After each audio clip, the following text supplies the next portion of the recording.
ano da morte, do caos e da ameaça de golpe. Mas esse foi também o ano em que, apesar do governo federal, o país conseguiu vacinar quase 70% da população. Violência policial, chacinas, velhos dramas brasileiros. Alguns que pareciam superados voltaram, como a inflação e a fome. 2021 teve pandemia, CPI, o povo de volta às ruas e Lula de volta ao topo. A receita desta vez é diferente, uma retrospectiva do ano, com os fatos que marcaram o Brasil e o mundo. Eu sou Rodrigo Viana e esse é o Tempero da Notícia especial, que está começando agora. –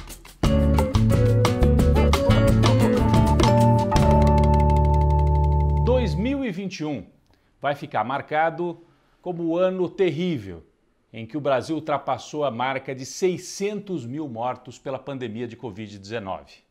A pandemia afetou o mundo inteiro, mas aqui foi pior porque nós tivemos um governo aliado do vírus, aliado da morte, que combateu o uso de máscaras, disseminou a ideia de que o brasileiro deveria utilizar remédios que não servem para nada, que não servem para curar a Covid-19. Então, um governo criminoso que atuou como um aliado da Covid-19. Apesar disso, se a gente voltar a janeiro de 2021, vamos lembrar de uma imagem que encheu os brasileiros de esperança e que, na verdade, foi o pontapé inicial para uma vitória do sistema público de saúde e do povo do Brasil. Bom, 12 meses depois dessa primeira vacina, quase 7 de cada 10 brasileiros receberam a proteção completa. As 2 doses, né? Em alguns casos, uma dose só. Mas proteção completa contra a Covid-19. Foi uma vitória do sistema público, uma vitória construída a duras penas, apesar do governo federal. Mas outra vitória, em 2021, foi do sistema político com a CPI da pandemia. O sistema político funcionou. O Senado, como contrapeso, como freio ao Bolsonaro, instalou a CPI da pandemia, que trouxe à tona as denúncias de negociatas, de manipulação, um desfile de militares e funcionários públicos pegos com a boca na botija, ou fazendo falcatrua com vacina no momento em que tanta gente morria, ou simplesmente agindo para atrapalhar a vacinação. Então a CPI teve um papel fundamental, alguns momentos de confronto com depoentes, como no caso do Cabo Dominguete, um caso estranhíssimo, né? De um policial militar que se apresentou como intermediário na venda de vacina dentro do Ministério da Saúde e aproveitou o depoimento dele para atacar aquele deputado federal Miranda, que já tinha levado para a CPI a denúncia de corrupção dentro do Ministério da Saúde. E na hora que esse Cabo Dominguete, que parecia estar ali infiltrado pelo governo, começou a levantar ali suspeitas, né? Tomou uma dura do presidente da CPI. O senhor está sob juramento. Perfeito. Pois não, excelência. Tá certo? Não venha achar que aqui todo mundo é otário. Bom, foram vários momentos desse tipo de confronto, de inquirições duras. O trabalho da CPI muito bem feito. E ao final, mais de 70 indiciados. Entre eles, o presidente da República. Foram apontados 9 crimes cometidos por Jair Bolsonaro, incluindo charlatanismo por divulgar remédios ineficazes, infração a medidas sanitárias por dizer que não precisava usar máscara, além de crimes de responsabilidade e crimes contra a humanidade. Tudo isso está no relatório e entra para a história. 2021 marcou também a volta do povo às ruas. O governo de Bolsonaro perdeu aquele discurso: o governo pode não ser muito bom, mas pelo menos não tem corrupção. Acabou isso. Corrupção na vacina. E aí algumas imagens simbólicas. O presidente e seus filhos como presidiários na Avenida Paulista. De norte a sul do Brasil, o povo foi às ruas para exigir o impeachment, que acabou não saindo. Não houve força suficiente para fazer o impeachment. Faltou gente na rua, né? Algumas manifestações foram grandes, mas não tão grandes. E sobrou para o Bolsonaro um apoio dentro do Congresso. Ele teve um aliado importantíssimo. Um aliado que garantiu a permanência dele no poder, chamado Arthur Lira, um deputado obscuro, de Alagoas, que fez maioria, virou presidente da Câmara e criou um sistema, né, de apoio ao Bolsonaro, coordenando o chamado orçamento secreto.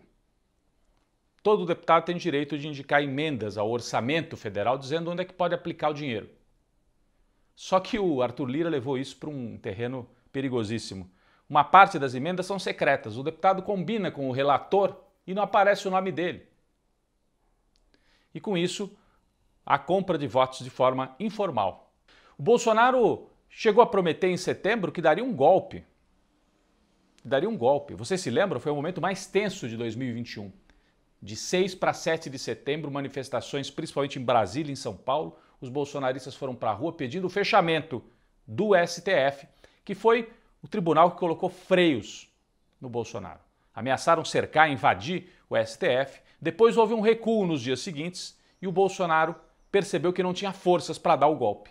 E costurou um acordo definitivo com o centrão de Arthur Lira, com apoio também de Michel Temer. E aí Bolsonaro, que dizia que era antissistema, que era contra os corruptos, termina abraçado, rolando na lama com o centrão, filiado ao PL, o Partido Liberal. Colheu algumas vitórias importantes, como a nomeação, em 2021, de um ministro para o Supremo Tribunal Federal, André Mendonça, que ele mesmo chama de ministro terrivelmente evangélico, um sujeito que se apresenta para ser ministro do Supremo e, em vez da Constituição, leva a Bíblia debaixo do braço. Nada contra o sujeito ter sua religião, mas fazer disso a plataforma para atuar juridicamente é muito perigoso, é misturar religião com poder, e isso não terminou bem em lugar nenhum do mundo. Bolsonaro colocou esse sujeito no Supremo Tribunal Federal. Bom, no mundo, 2021 foi o ano em que um personagem nefasto saiu de cena. Donald Trump, derrotado nas urnas, teve que passar o poder para Joe Biden.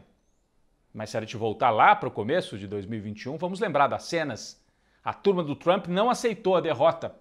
Invadiu o Capitólio, que é o Congresso, lá em Washington. Promoveu uma balbúrdia, disse que não aceitaria resultado. Foi um momento de muita tensão e de fragilidade da democracia nos Estados Unidos. Do lado da oposição e da democracia, esse ano foi marcado por uma grande reviravolta. Lula é, de novo, o grande personagem da política no país. Você se lembra, o começo de 2021, Lula não podia nem falar, não dava entrevista, né? Tinha já saído da cadeia, mas estava com os direitos políticos cassados. Em março, os processos todos foram cancelados pelo Supremo Tribunal Federal. Sérgio Moro foi considerado um juiz suspeito. Lula, então, reaparece e dá uma entrevista histórica no cenário de onde ele surgiu, no Sindicato dos Metalúrgicos, em São Bernardo do Campo. Vamos acompanhar um trecho. Sei de que eu fui vítima da maior mentira jurídica contada em 500 anos de história. Eu sei que a minha mulher, a Marisa, morreu por conta da pressão e o AVC se apressou. Eu fui proibido até de visitar o meu irmão dentro de um caixão. Bom, a partir dessa entrevista, Lula volta a articular, volta a circular pelo país e volta a aparecer como líder em todas as pesquisas eleitorais para 2022. Lula termina esse ano de 2021 como favorito e também como um estadista, recebido pelos principais líderes da Europa.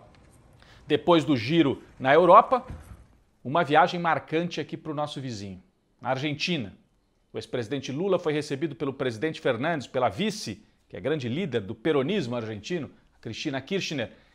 E além das reuniões, né, dentro do palácio, Lula é popular e foi para a rua e participou de um ato impressionante na Praça de Maio com 200 mil pessoas. Fez um discurso bastante emocionante, mostrando que tem popularidade dentro dos palácios e também na praça pública. E a nossa querida América do Sul viveu o melhor período de 2000 a 2012, quando nós governamos democraticamente todos os países da América do Sul.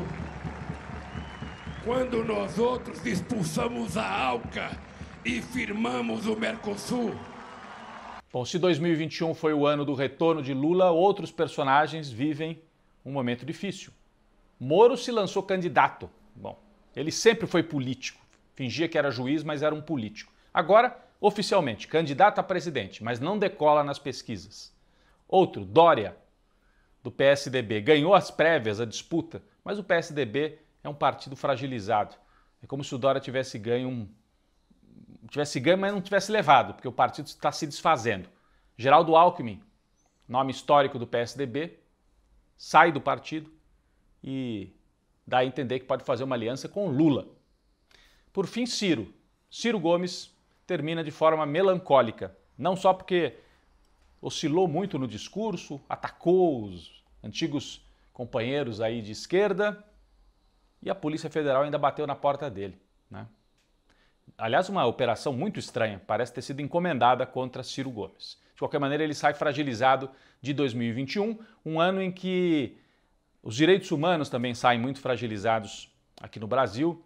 Duas chacinas terríveis, né? A gente relembra Jacarezinho, as imagens de execuções em série, né? A polícia foi entrando na comunidade, atirando, matando dentro das casas. E agora, mais para o fim do ano, em São Gonçalo, corpos jogados dentro do mangue. As famílias tiveram que entrar no mangue para retirar os corpos. Símbolos da violência policial autorizada pelo discurso violento do presidente da República. É um problema antigo, mas que se aprofunda com o governo Jair Bolsonaro. Na economia, a volta de dois fantasmas. Bom, inflação passando de 10% e o monstro da recessão. O PIB recuou por 2 trimestres, isso configura recessão técnica. Então o Brasil termina 2021 com inflação e recessão ao mesmo tempo. E termina com a volta da fome. Imagens muito tristes, mas que são a realidade do Brasil. Fome. As pessoas catando comida no lixo e fazendo fila para comprar osso, para ganhar osso, porque não conseguem comprar carne para comer. 2021 foi o ano também do esporte, Olimpíadas, que tinham sido adiadas, né, de 2020 para 2021, no meio da pandemia, mas algumas imagens marcantes e o Brasil aprendeu a torcer em dois esportes que não eram assim tão populares, né, do grande público, apesar de ter muitos seguidores, o surf e o skate. Medalhas, ídolos, movimentos, dois esportes que vieram para ficar e também marcam esse difícil ano de 2021.